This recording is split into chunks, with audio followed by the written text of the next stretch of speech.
Assalamualaikum dan salam sejahtera. Saya Nazri Kaha. Ini Agenda Wani dari World Trade Center Kuala Lumpur.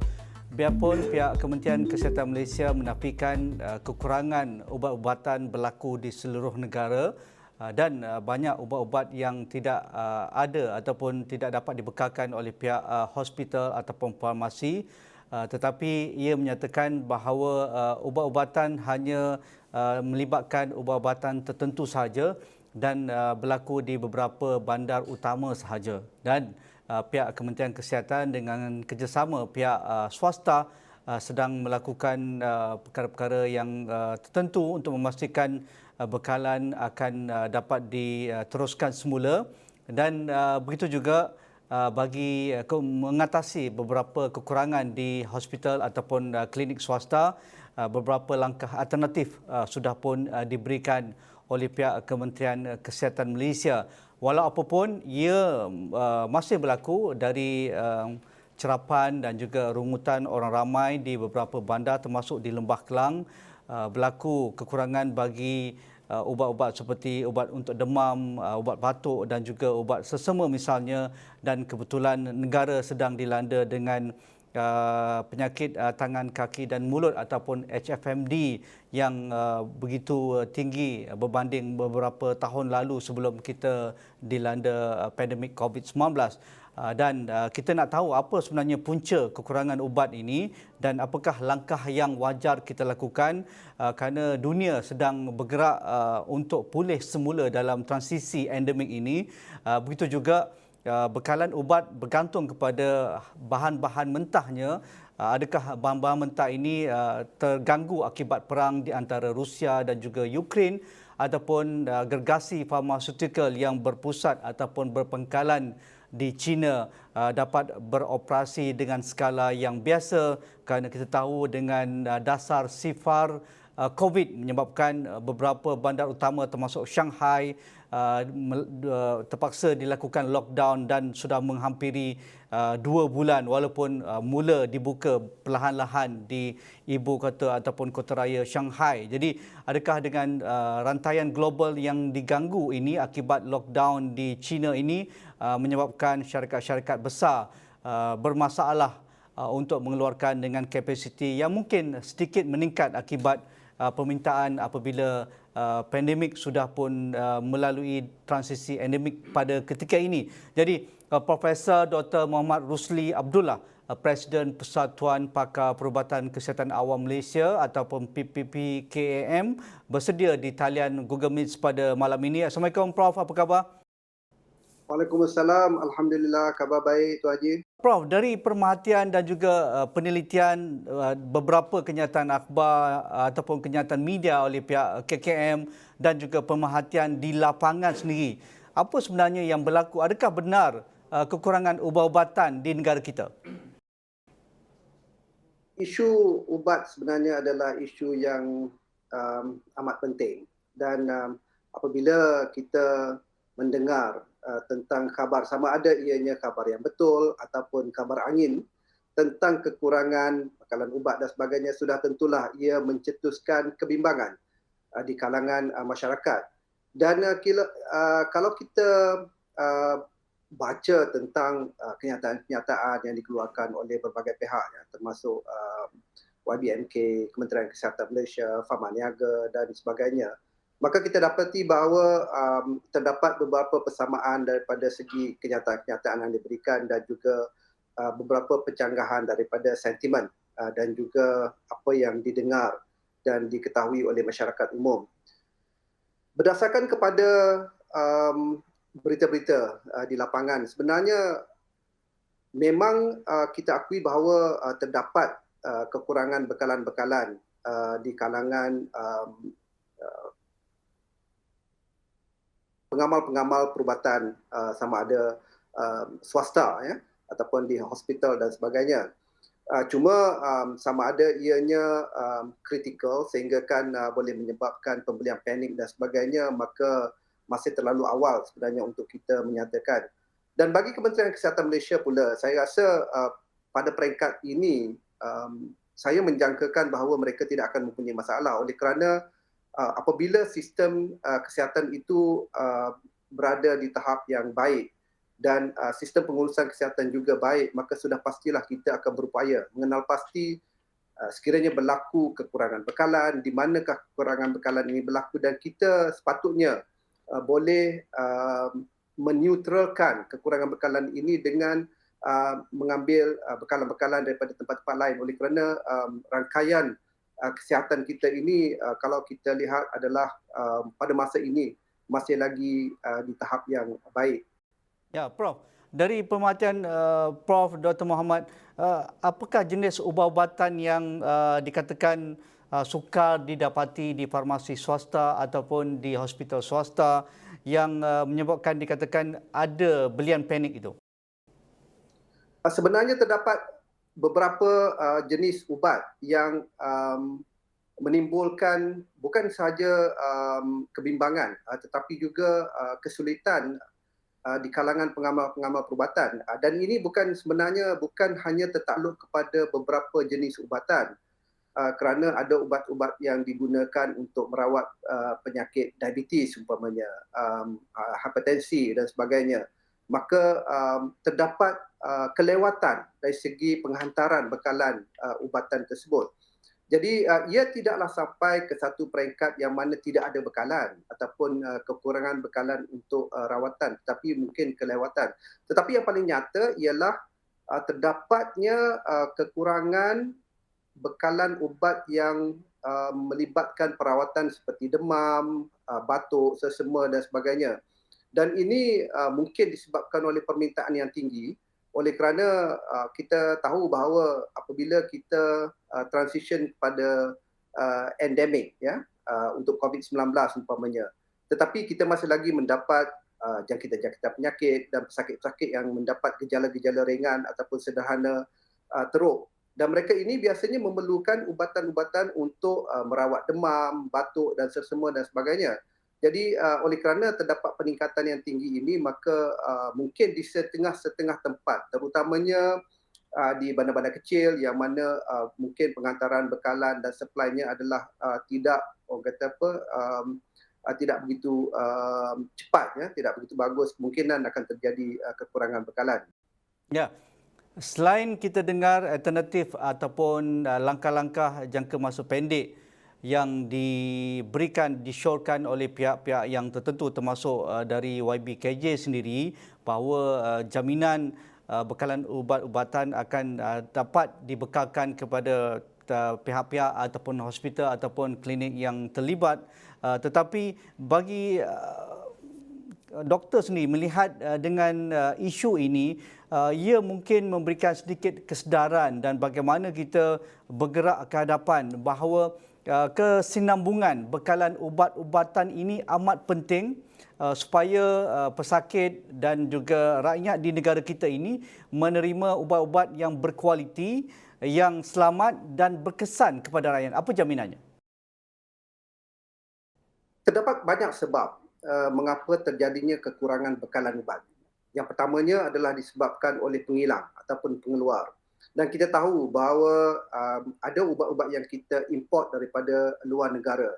Dan terutamanya macam yang Tuan Haji sebut tadi, Tuan Haji Nazri sebut tadi, ya, terdapat kilang-kilang yang mana mungkin pada masa sekarang ini yang berpusat di China umpamanya.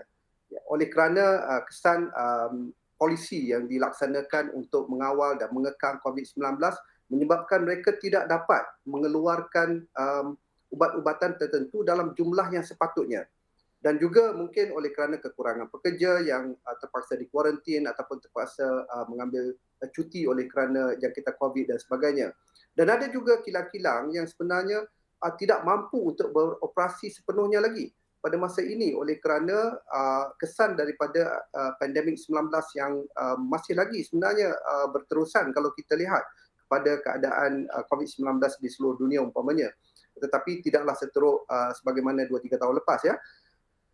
Yang keduanya adalah mungkin disebabkan oleh kualiti pengeluaran itu sendiri, yang mana kita perlu memastikan bahawa ubatan-ubatan ini bukan sahaja dihasilkan dan dibekalkan, tetapi juga penghasilan dan bekalan tersebut mestilah memenuhi kualiti-kualiti yang ditetapkan oleh agensi-agensi tertentu seperti agensi pengurusan dadah dan ubat-ubatan dan sebagainya, bahagian penguasaan farmasi dan sebagainya.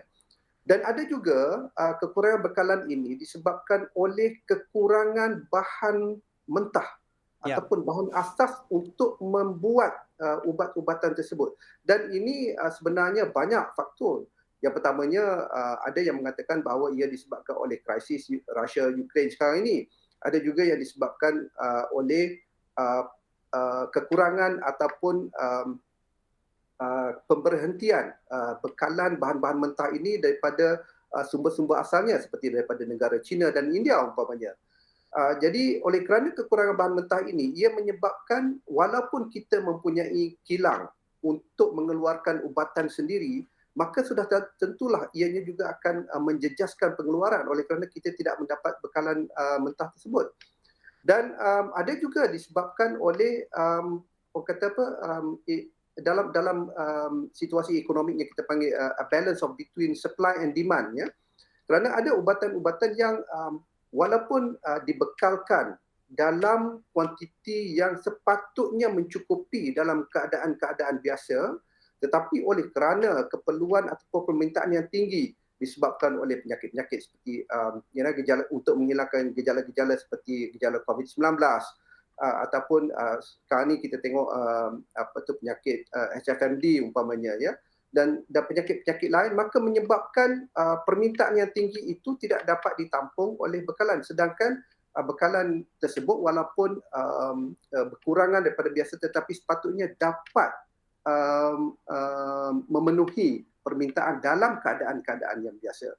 Jadi oleh kerana itu, maka sebenarnya kita perlu memikirkan satu cara bagaimana kita nak memastikan bahawa bekalan ubat ini akan dapat berterusan ataupun sekurang-kurangnya kita tidak mempunyai satu jangka masa ataupun period yang mana kita tidak mendapat bekalan ubat yang langsung, ya.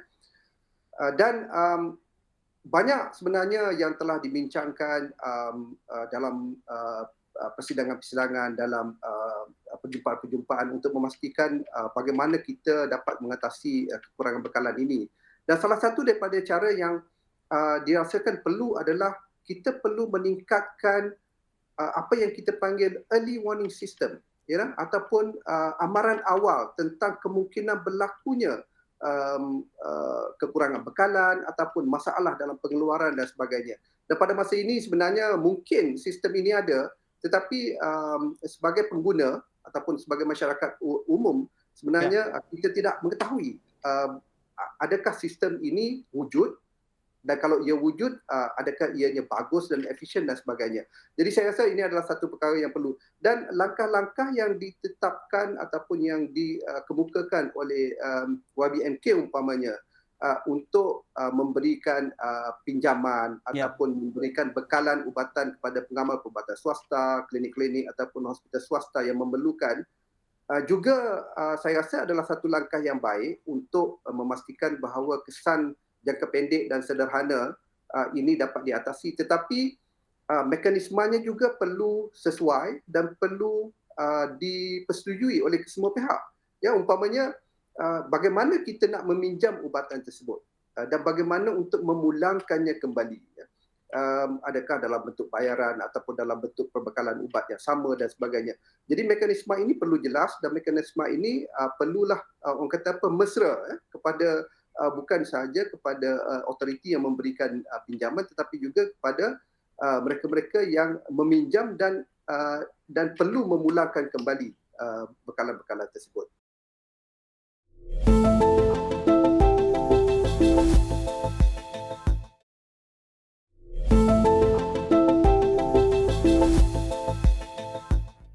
Berkaitan dengan supply and demand, bagaimana ia dapat diminimalkan kesannya? Kerana kita tahu dalam keadaan sekarang apabila situasi yang tidak menentu ini, pastinya pihak klinik, pihak hospital dan juga farmasi akan berebut membuat tempahan yang lebih besar kerana mereka takut ataupun bekalan terputus ataupun kekurangan bekalan pada masa-masa akan datang kerana dengan pengalaman ini. Jadi apa pandangan Dr. Rusli jika ini berlaku supaya pihak perubatan, pihak hospital, pihak klinik tidak membuat tempahan yang berlebihan yang menyebabkan akan berlaku gangguan dalam sistem bekalan ubat-ubatan kepada pihak hospital dan juga pihak klinik? Ya, saya rasa sudah semestinya satu inventory amat diperlukan untuk memastikan bahawa bekalan yang diberikan ini sebenarnya digunakan oleh mereka-mereka yang betul-betul memerlukannya. Saya tidak menafikan bahawa tidak mudah untuk membuat inventory ini oleh kerana ia melibatkan banyak pihak. Tetapi kita perlu memastikan bahawa apabila ubat-ubatan itu di order umpamanya ya, diminta ataupun dibeli, maka ianya adalah untuk kegunaan sebenar. Kita tidak mahu ada stockpiling yang berlebihan. Tetapi sekiranya kita di dalam proses untuk memastikan bahawa kekurangan ini tidak berlaku, dan bila terdapat kekurangan yang sebenarnya, saya rasa isu stockpiling ini tidak berlaku oleh kerana sebenarnya ramai yang bukan sahaja tidak mendapat bekalan tetapi juga mendapat bekalan yang lewat. Jadi oleh kerana itu, apa yang lebih penting ialah kita ramai distributor, kita ramai pengedar ya, dan kita juga banyak company yang menjual ubat-ubatan untuk merawat penyakit-penyakit yang biasa. Oleh kerana itu, kita perlu memastikan bahawa dalam langkah awal ini, setiap distributor ini membekalkan ubat-ubat yang bukan sahaja berkualiti, tetapi mempunyai kualiti yang diterima oleh pengamal-pengamal perubatan ataupun oleh klinik-klinik swasta ataupun klinik-klinik yang menggunakannya. Oleh kerana kalau kita lihat, ada pengamal-pengamal perubatan swasta umpamanya, mereka gemar menggunakan ubat-ubatan daripada brand-brand tertentu ataupun walaupun ada ubatan yang sama dalam bentuk generik dan sebagainya, tetapi mereka lebih selesa oleh kerana mungkin pengalaman mereka dengan ubatan-ubatan tertentu. Oleh kerana itu, saya merasakan bahawa untuk memastikan dalam keadaan ini, kita dapat memastikan bekalan itu dapat diberikan kepada semua yang memerlukan, maka kualiti ubatan yang dibekalkan oleh semua pengedar ini sepatutnya sama. Ya. Sepatutnya tidak ada perbezaan kualiti dan tidak ada perbezaan dari segi tarikh luput, dari segi keberkesanan ubat tersebut dan dari segi penerimaan ubatan oleh bukan sahaja pengamal-pengamal ubatan tetapi juga oleh pesakit. Dan kalau kita lihat orang ramai sekarang ni pun, mereka ada di antara mereka yang mempunyai pengetahuan tentang ubat-ubatan yang diberikan kepada mereka untuk rawatan. Jadi mereka juga kadang mengetahui bahawa ada perbezaan di antara kualiti tentang ubat-ubat tertentu. Ya, sekarang ni kita regulate very rigidly tentang keselamatan. Ya, keselamatan ubat-ubatan tersebut, terutamanya dari segi kesan sampingan, kesan jangka panjang dan sebagainya. Tetapi pada masa yang sama, kita juga perlu memastikan bahawa kualiti ubat-ubatan untuk rawatan penyakit yang sama, dalam bentuk dan jenis yang sama, dalam kumpulan yang sama, itu juga sama kualitinya. Oleh kerana itu, maka kita dapat memastikan bahawa apabila sesuatu ubat itu terhenti bekalannya, sama ada disebabkan oleh pengilang memberhentikannya ataupun oleh kerana sebab-sebab pengantaran dan sebagainya, maka ada alternatif untuk kita gunakan. Ya. Dan kita juga perlu tahu bahawa Tuan Haji dalam kita umpamanya apabila kita mengeluarkan ubat-ubatan sendiri umpamanya, maka kualiti bahan mentah itu juga amat penting, kerana ada kualiti bahan mentah yang rosak semasa transportation pun, ya, disebabkan oleh degradation ataupun disebabkan oleh contamination dan sebagainya.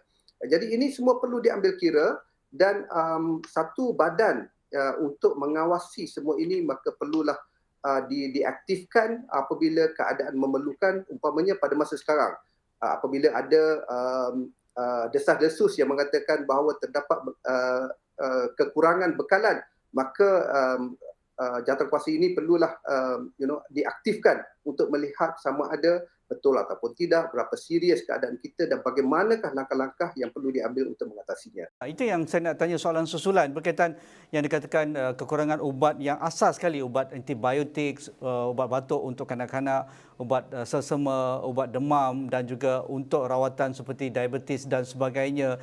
Dan kita tahu makluman berkaitan dengan ubat-ubatan ini, bagaimana preskripsinya dan juga jenis ubat yang dibekalkan oleh pihak perubatan sama ada hospital awam ataupun klinik ataupun hospital swasta sudah dibiasakan ataupun maklumnya adalah di kalangan pesakit itu sendiri. Jadi adakah wajar pada ketika ini pihak regulatory dadah dan juga ubat-ubatan yang mengawal selia industri dan juga keselamatan ubat-ubatan ini perlu tampil ke hadapan kalau jenama A tidak dapat dibekalkan kepada pesakit yang sentiasa mendapatkan bekalan untuk rawatan penyakit mereka akibat kekurangan ini, wajarkah diberi pilihan dengan jenama B? Mungkin mereka tidak biasa dengan jenama B, tetapi atas jaminan yang diberikan oleh pihak regulatory ini, mereka mungkin sedikit lega dengan situasi sekarang di samping menunggu apabila keadaan stabil, Dr. Rusli.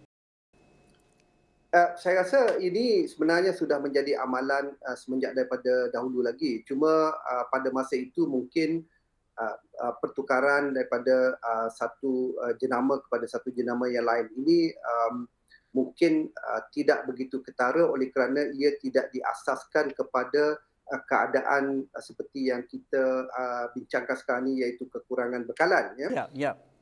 Dan apabila jadi pada masa itu pelanggan ataupun pesakit boleh menerimanya dengan mudah oleh kerana mereka menganggap bahawa ini dilakukan untuk memastikan bahawa mereka mendapat ubatan yang terbaik, mereka mendapat rawatan yang lebih bagus daripada sebelumnya. Tetapi apabila kekurangan bekalan ini berlaku dan apabila kita menukar jenama daripada A kepada B umpamanya, maka persepsinya adalah itu hanyalah option alternatif yang mungkin akan menyebabkan mereka mendapat rawatan yang kurang efektif ataupun yang kurang selamat dan sebagainya. Jadi adalah amat penting sebagaimana yang ditekankan oleh Tuan Haji Nazri tadi untuk pihak regulatory memastikan dan memberi keyakinan kepada pengguna bahawa setiap jenama ubat yang dibekalkan untuk sesuatu rawatan dalam kelas yang sama, dalam kumpulan yang sama, mempunyai keberkesanan ataupun efisiensi dan effectiveness yang sama. Jadi ini sebenarnya adalah amat perlu dan saya rasa walaupun dia bukanlah satu perkara yang mendesak dalam keadaan biasa, tetapi perkara ini perlu dilakukan bukan sahaja apabila timbul masalah, apabila timbul belian panik, apabila timbul kekurangan bekalan yang betul-betul mendesak bahawa kita nak buat perkara ini, kerana apabila kita melakukannya maka ianya sudah terlambat. Jadi we should have been doing this, kita sepatutnya dah melakukannya, dan kalau kita belum melakukannya dengan betul, dengan mantap, dengan jitu, maka inilah masanya untuk kita memulakannya supaya di masa akan datang nanti apabila kita mengutarakan pilihan, ya, ataupun kita memberikan ubatan ataupun rawatan gantian kepada pesakit, maka pesakit dengan yakin boleh menerimanya bahawa ini adalah rawatan yang sama, cuma jenama saja yang berbeza. Dan untuk masa depan, saya rasa inilah yang sepatutnya salah satu daripada langkah-langkah yang perlu kita lakukan. Di akhir sekali, sedikit Dr. Rusli, nasihat Dr. Rusli kepada pengguna dan juga pesakit supaya tidak melakukan belian panik. Ya, saya rasa sebenarnya pada masa ini tidak perlu kita melakukan belian panik oleh kerana kita juga mengetahui bahawa keadaan bekalan ini walaupun terdapat kekurangan di tempat-tempat tertentu untuk ubatan-ubatan jenis-jenis tertentu dan sebagainya. Kita merasakan bahawa sepatutnya sekiranya langkah-langkah telah diambil oleh Kementerian Kesihatan, oleh distributor dan pengeluar untuk mengatasinya, maka ia sepatutnya boleh diatasi dalam jangka masa yang terdekat.